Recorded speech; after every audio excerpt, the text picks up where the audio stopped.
10 लाख से जायद मुसलमानों का कत्लेआम करने वाले हलाकू खान की इबरतनाक मौत। दुनिया का वहशी तरीन इंसान हलाकू खान शान से अपने घोड़े पर बैठा हुआ था। चारों तरफ तातारी अफवाज की सफ़ें खड़ी थीं। सबसे आगे हलाकू खान का घोड़ा खड़ा था।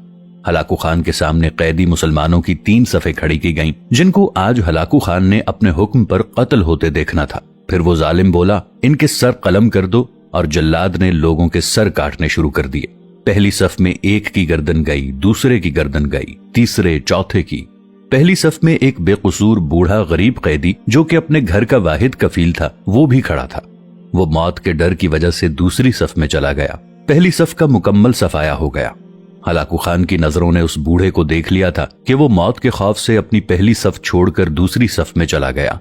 हलाकू खान घोड़े पे बैठा हुआ हाथ में ताकतवर गुर्ज लिए उछाल कर उससे खेल रहा था और मुसलमानों के कत्ल का मंजर देखकर खुद को खुश कर रहा था।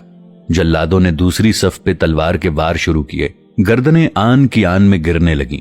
जल्लाद तलवार चला रहे थे और खून के फव्वारे उछल उछल कर जमीन पे गिर रहे थे। उस बूढ़े बाबा ने जब देखा कि दूसरी सफ के लोगों की गर्दनें कटकर उसकी बारी बहुत जल्द आने वाली है, तो वो भागकर तीसरी सफ में खड़ा हो गया। हलाकू खान की नजरें बूढ़े पे जमी हुई थीं कि अब तो तीसरी सफ आखिरी है, इसके बाद ये कहां छुपने की कोशिश करेगा।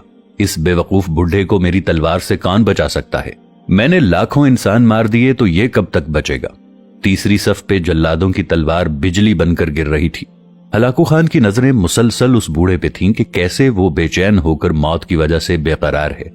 तीसरी सफ के इंसानों की गर्दनें कट रही थीं। जल्लाद बिजली की सी तेजी से उस बूढ़े बाबा की तरफ पहुंचा तो हलाकू खान की आवाज गूंजी, रुक जाओ, इसको अभी कुछ न कहो।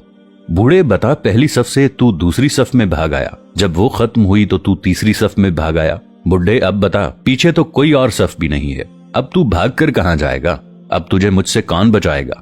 उस बूढ़े ने आसमान की तरफ देखा और कहा, मैंने पहली सफ को इसलिए छोड़ा कि शायद मैं दूसरी में बच जाऊं, लेकिन मौत वहां भी आ पहुंची। फिर मैंने दूसरी सफ को छोड़ दिया कि शायद तीसरी में बच जाऊं।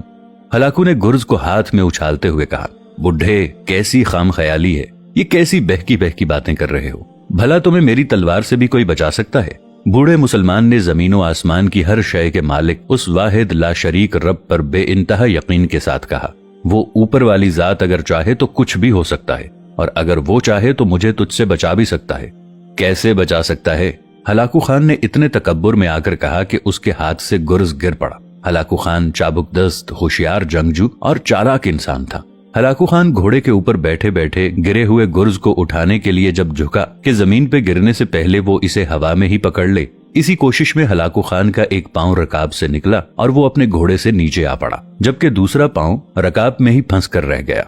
हलाकू खान का घोड़ा इतना डर गया कि भाग निकला। हलाकू ने खुद को बचाने की बहुत कोशिश की। लश्कर भी हरकत में आ गया, लेकिन घोड़ा इतना ताकतवर था कि किसी के काबू में न आया। वो हलाकू खान को पत्थरों में घसीट घसीट कर भागता रहा, यहाँ तक कि हलाकू का सर पत्थरों से पटक पटक कर इस कदर लहूलुहान हो गया कि उसकी रूह चंद ही मिनट में इस तकब्बुर भरे वजूद को छोड़कर जहन्नम रसीद हो गई।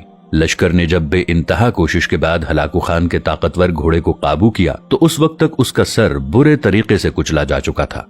हलाकू का लश्कर उस बूढ़े बुजुर्ग से इतना खौफजदा हो गया कि लश्कर ने उसे जानबूझकर नजरअंदाज कर दिया और वो बुजुर्ग बड़े आराम और सुकून से पैदल ही अपने घर की तरफ चल पड़ा। नाजरीन, मजलूम की आह से डरना चाहिए, क्योंकि जब वो अल्लाह से रुजू करता है तो कबूलियत बहुत दूर से उसका इस्तकबाल करने आती है। अल्लाह हमें जुल्म और तकब्बुर से महफूज रखे।